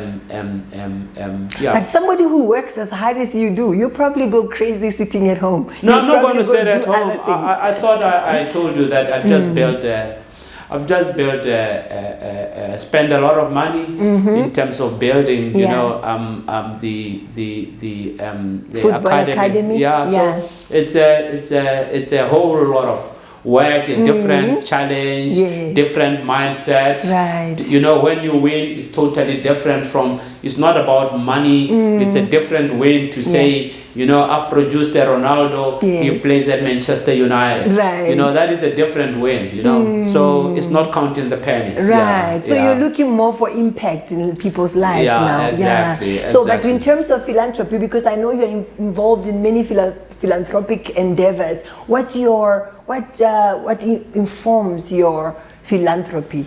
What moves you it now must to be part of? now it's not about, you know, I mean, there's where you put money, you put Yeah. it to, this one wants money, this one. You know, I think it must be sustainable. It must be Right. investment, sustainable investment. You know, that is the route that we have taken, you know, Yeah. to just say, you know, there must be legacy. It must have to have a legacy feel, to say, you know, this is where it started. Yeah. You know, after so many years, you know, Yeah, so that you wanted to have longevity. Longevity, yeah. yeah. Instead of just throwing but money at all but these. more sustainability, because you can't just keep on putting money, you know. At one point in time, you know, they must be able to to stand on to their stand own on as their own, well. yeah. So we are giving you another hard challenge to pick a moment of failure. We like to say, when we look at successful entrepreneurs, just note that failure is not the opposite of success. It's actually a part of it.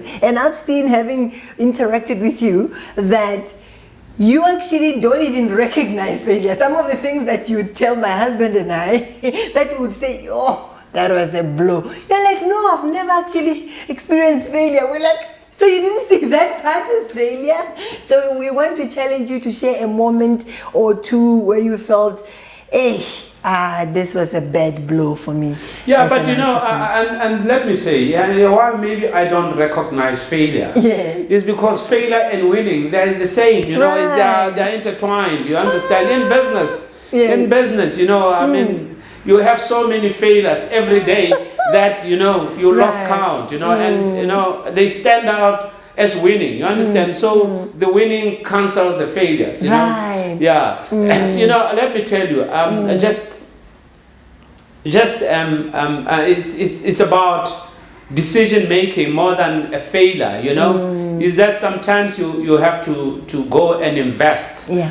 you know, and you know, in our investment, you know, things really go bad, you Yeah. know, you understand. But you know, it's you know, it's a lot of people or a lot of businesses, you know. Yeah. It's now about making this decision, and a lot of people are not able to make, you know, it's what is called procrastination. You know, you can't in business procrastinate. Right. You need to take the bull by the horn. You understand? Sometimes it's like take what comes it's with like when you have to make a decision to dismiss an employee, and this is an employee that has been possibly, you understand, Yeah. the be all of, you understand, he has Yes. been the high flyer, you know, and you know, you need to make that call, because you know there are fundamentals, that there are red lines that you can't cross. Right. Yeah, but when you cross that line, it does not really matter Yes. who that person is. Okay, Right. so in business, you are confronted by that. Yes. You know, for me, maybe that is a failure. Yeah. But I want to say to you that in business, don't be scared of failure. Right. You know, it's and sometimes you have to make the business in the interest. Yes. You understand, of the employees, not the interest of how much money can I make as an you are going to entrepreneur? the company is going to make. You have to look at the bigger picture. Right. Okay. And that is what is challenging you to make decisions. You understand? You don't need to look at, you have to look at the bigger picture. You understand? Yes. No fear and no favor. You have to make that decision. So sometimes in business, you have to lose money. And people call it failure. Right. That is not failure. Right. You understand? You are taking that decision on the interest of business. You understand? You know, and in terms of failure, it's even when you do even if you went into a venture that didn't work. You did it in pursuit of success of the business. Right. So it's not failure. So, you know, that is why I'm saying, you know, I'm very not, I don't understand where this question of failure is coming you know, from. I think if maybe I had to fail, you understand? Yeah. You know, I could possibly leave this desk and we go outside and I'll tell you my failures. Right. But in business, you know, there's nothing like, you know, I mean, you know, it's you know. So these blows that we get in business, you take the blow and you keep going. Yeah, I'm trying to figure out what sort of failure, you know, in a business somebody would be talking to. Do you know? I mean, Yes. maybe I don't get the gist of your question properly. Yeah, no, you're okay. I mean, I think it's also interpretation, and this is the mindset that we want our fellow entrepreneurs to imbibe. Yeah. Is the thing that we would call failure. If you really are in love with success and you're looking at the goal that you're trying to achieve, you won't even recognize it as failure. It was a bump on the road and let's go. So how many times did the Apollo, the guys who wanted to fly to the moon, Yes, you know, I mean, that is not, it's not an, you know, it's been, you know, they eventually went to the moon. Right. Really. Right. I understand, you know, people always like to understand. I understand where you're coming from to say that, you know, it can't just be a blockbuster, you know. There has to be a guy that wanted to kill the big guy, you know.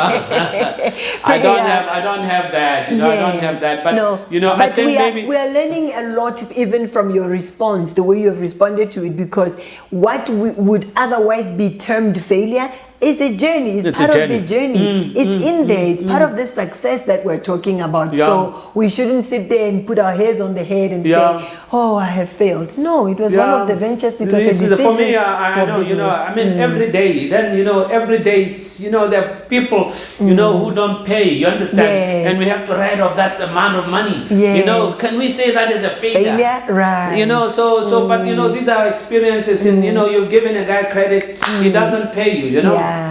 Absolutely, Yeah, it's so part of it. It's part of it, you know. Yeah. Yes. So there's something very interesting that I have been observing. You were this young boy who grew up in the village, and you obviously went to school. You told me about Kenya, where you went to school and you came back and worked a little bit, and you then grew and grew and grew to this person that you are today. What value do you place on personal development? Because I don't think this was just a natural growth. Otherwise, everybody your age should be where you are. But there should be a testament to investing in yourself as a person and growing. What value do you put in personal development? Just be aware of where you are, what skills you lack, what capabilities you could work on, even just exposure, all of that. What have you done and what value do you place in that over these years to be where you are today? Yeah, you know, and that is why I always say to, you know, to my children, you know, to say, you know, you can't just be at the university, you know, do something, you know, be a musician, you know, just buy and, you know, you find something to do, you know, there's just so much you have to do in this world. And, you know, it's never really a waste of time, you know. I'm set with people, you understand? Yeah. People who have who have experience in business. Yes. You understand? Right. Ask them questions. You know, learn every day. You understand? It's even up to now. You know, and that is why I am saying that if you don't coexist with people that you look up to, you understand? Yeah. You know, you would be this guy who has 20 years experience, but it's actually 1 year's experience 20 times. You know, so all I'm saying is that wherever you are, every day, you need to take stock of yourself in terms of growth. Right. Every year, you need to say, but you know, what have I done? You know, I mean, this day and age, back in the days, you know, I mean, a computer was fine in between, you know. Yes. So you need to, you know, when we are very excited about this big box called computer, you know, and it had a CD-ROM and it had all that. So you know, I mean, you have to go into to do computers. Not too many. I was fortunate to work for Shell where there were computers, you know. You know, I knew always that I had a passion in sales and marketing, but I didn't wait for somebody to come and teach me, right? So I had to go there and study. You know, obviously, you need to be able to read a balance sheet or an income statement. Right. You know, I went there to be able to do that. You know, you went to study. Financial management. I went to do leadership at VETS. You know, programs, and you know, you need to. I don't stop learning. My partners are people of, you know, very experienced, you know, financial accounting and you know, trading and all that. You know, so it's not only, you know, you need to try to be with the people that can grow, you know, grow you. It's like any, you know, in your personal life, you want to be with winners, you understand? And if you, not to say that, you know, people who are winners, you know, but, you know, if you are going to want to be a winner, you know, I don't think you want to go with guys that have no ambition to win. Yes. You know, so it's and you know, business is, you know, it's relationship as well. Yes. You know, relationship, you know, because that is something that in business needs to be managed, and the entrepreneurs need to understand that is the value of your business. Yes. If there's no relationship, there's no business. Yeah. All these stakeholders, these relationships you form with various stakeholders. Yeah, exactly. You know, or everyone. Critical. Everyone, even a staff member. The staff member, Yes. exactly. All the stakeholders. You know, you have to keep all the balls in the air, right? Yeah. Oh wow. Yeah. So we have learned so much from you. We'll probably do round 2 of this so that we can come and milk some more out of you maybe later, a year or 2. But before we go, we have a lot of young people who would want to go into entrepreneurship. You know, the plight of our continent, where we have like 60% of our entire population as Africa is young people, and they are grappling with a lot of grappling? They're grappling with a lot of unemployment, and most of them now grow up wanting to go into entrepreneurship.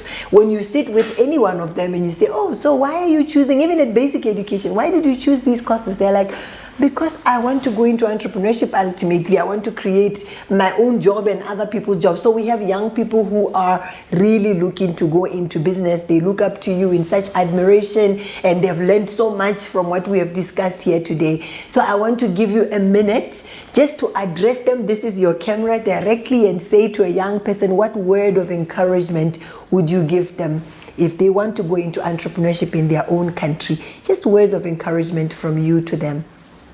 Yeah, hard work, huh? Now you have to put in hours, huh? Right. Yeah, and be patient, huh? Yes. Yeah, patient, huh? And you know, it's competition. You understand?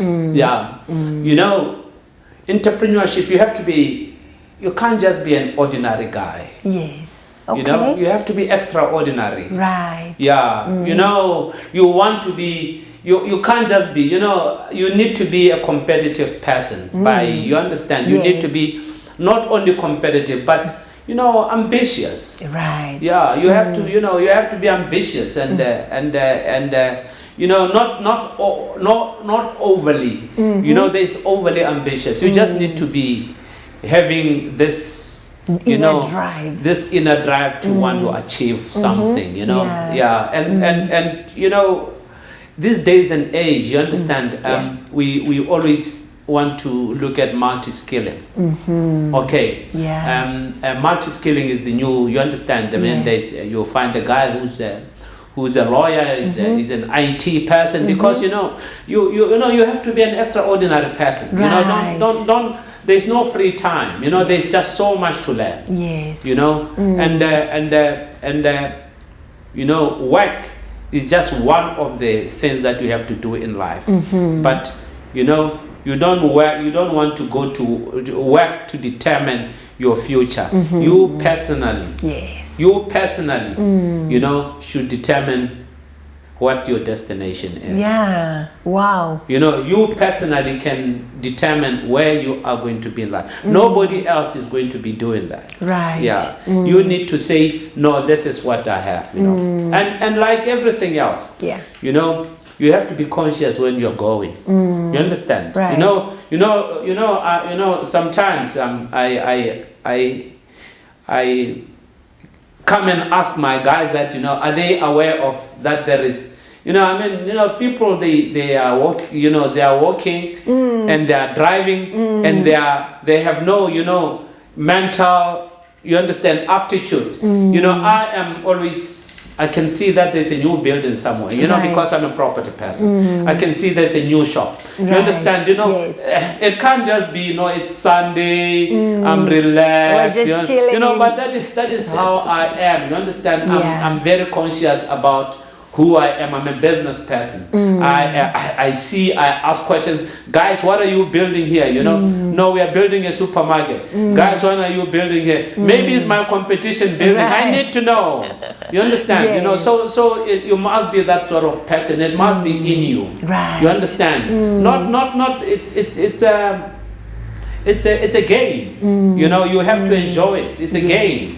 But again, I'm just saying that you have to like winning. Yes. As well. There must be, and you have to win with other people. Yes. Sometimes we win here. We buy a cake and we enjoy it. It's great. You do. That's lovely. Yeah. Yes. So yes, and win it, and do it for a purpose. Impact also the society that you live in. It's such a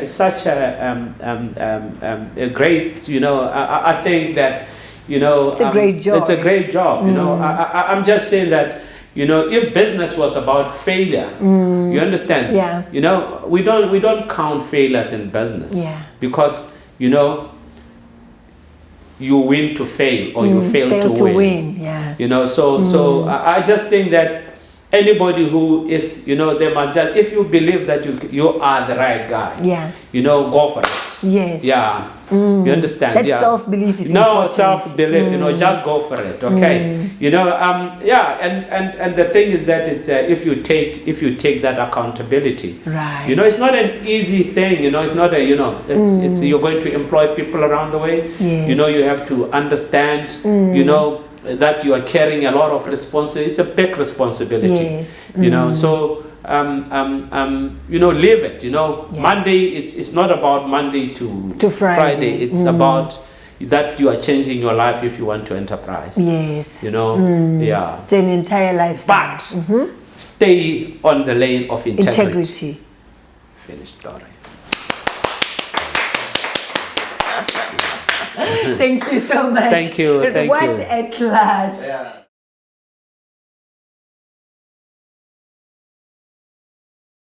Ralebala, so we know that in your many ventures you've had to deal with regulation. I'm sure with petroleum you had to get your regulatory clearance there. We were trying to enter the gas area and they were saying, no, there are some regulations around here. And I thought, maybe let's have a little conversation then about regulation. Where does regulation and entrepreneurship meet as far as you know? Yeah, first and foremost, once you talk about entrepreneurship, you're obviously talking about business. Yes. And when you talk about business, you'd want to have register your own business. Yes. And First and foremost. First and foremost, to say, I'm Mr. Joe Soap and Sons, Yes. and that is how I want my business to be called. And the first instance that you think about running a business, you have to give it a name, and that name needs to have a registration. Right. That is obviously it's a legal entity. That's a legal entity, and people are now talking about SIPA, isn't it? Right. You apply to SIPA, whether now you do it online and say, so and so, I'd like to register my business as AB and Sons, and you get registered. Right. Okay, all right. And then what type of a business that you're going to be doing? Okay. Yeah. You have to then tell them what the business you're going to do, and then they'll tell you, listen, these are the requirements to be able to run your business in this country legally. Okay, that's what is called the legal requirements. Right. And there's what is called compliance, right? Legal compliance. Yes. Okay. So then they will give you a number, right? That my business is called so and so Pty Limited and it's registered this way. And then obviously, because you are going to be running business, means that there's going to be money changing hands, right? Right. Government would obviously like to know, that, we are giving you all this, we're providing you,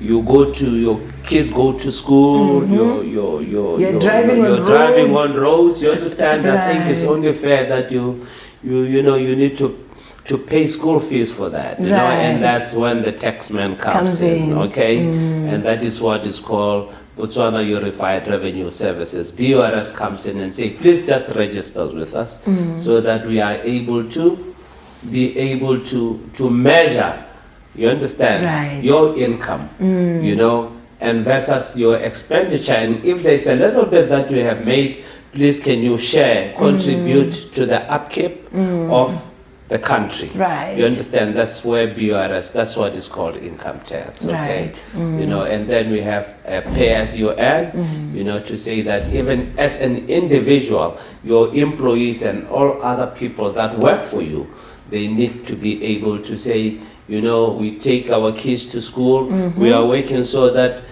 teachers can be paid. You understand? Yes. Yeah. That is why pay as you earn. Right. Those are just pay as you earn. But then generally in terms of business, there are other compliance, depending on if I am on the fuel industry, there are things that fuel is an environmental issue around,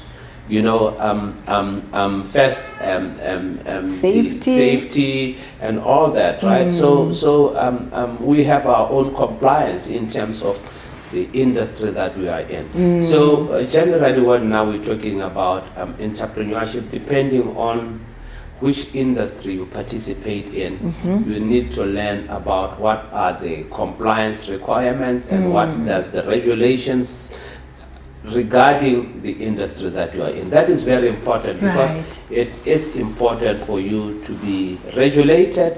It's important for you to make sure that you are complying to the regulations that govern the industry that you are in. If you run business and then you're not able to put in the cost of compliance, the cost of compliance is BURS, okay? So don't make profit and then after you make profit, then you think about BURS. No. Think about it from the onset. Exactly, from the onset, it's the cost associated with exactly. So that is a problem. Sometimes for us to stay competitive, we sacrifice compliance. Right. Yeah. So you don't think that compliance must be on top. You understand, of everything. Right. At what point in one's business? Because sometimes the mistake I think we make as entrepreneurs is thinking, my business is small, therefore when it's bigger, I'll worry about compliance. So at what point should one start thinking about compliance? I don't think there's a, once you are in a business, you need to take interest to understand that, what governs that industry, Right. and how do you possibly, what are the entry levels, and at what point are you going to be accountable at what level, From day one. From day one. Right. So it's very important for you to possibly have an understanding of the industry that you are in, or that you would like to get into. Yeah. Right. Yeah. So the regulator actually helps you look out for your clients, because Yeah. the regulator is concerned about the client. So when we look at the sort of things that the regulator expects us to, tick off and make sure they are good, we realize actually these things, when we do them, they're also helping us take care of our clients better. So it's not always because there's a stick coming. No, there's a stick coming. It's just that the way that business must be done, there has to be accountability. Yes. And compliance make sure that, listen here, you keep your ducks in a row. Yes. We are only just saying that, for you to go to school, there is a teacher there, and this teacher has met certain requirements. You understand? And that's how the world goes. At the clinic, the doctor at the clinic has, you understand, the medicine that somebody has looked at it and say, no, listen, it's compliant. It's compliant, and we've signed off. So compliance, even in terms of the way that you do everything, there has to be a regulator in that industry that says, how do they make you different from the guy that is not compliant? You understand? So the regulator is saying that, listen here, let's all agree that we will do business in this manner. Okay. Yeah. And then the regulator just say, listen here, everybody needs to make sure that they toe the line. They toe the- Let's take some action challenge, as is our norm, challenging you as well as myself and my team, obviously, to go and reflect on our business ideas. Whether you're still in the ideation stage and you've not really started the business yet, or you've already started your business, let's go in and reflect on what value we are offering our clients. What challenge, first of all, are we trying to meet in the client's life? And how well is our value proposition addressing that challenge? I think we need also to reflect on what is it that we are doing to communicate that peace of mind that we're bringing to the client. So first, are you serving a real need? Are you really aware of the challenges that your client is facing? And what value proposition are you bringing across? What peace of mind is it in solving the challenge you identified? And finally, how well are you addressing that challenge, or how well are you communicating your value proposition to the client so they are aware that your product or service would actually bring them peace of mind? So that's the first challenge, long as it is.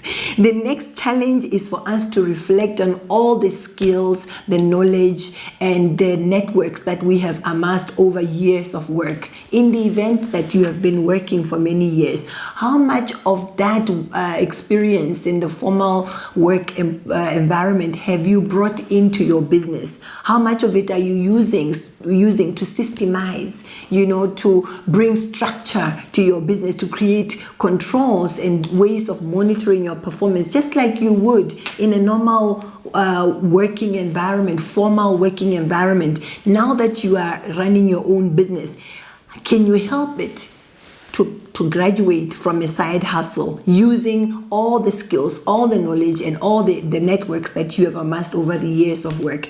Let's help our businesses grow from side hustles to real businesses that can run sustainably, that can employ sustainably and leave a legacy, as we've seen Ralebala do. Let's not allow his teaching today to go to waste. Let's be challenged to go and build businesses that Botswana and the rest of Africa would be proud of. Thank you for joining. Now, let's go and do.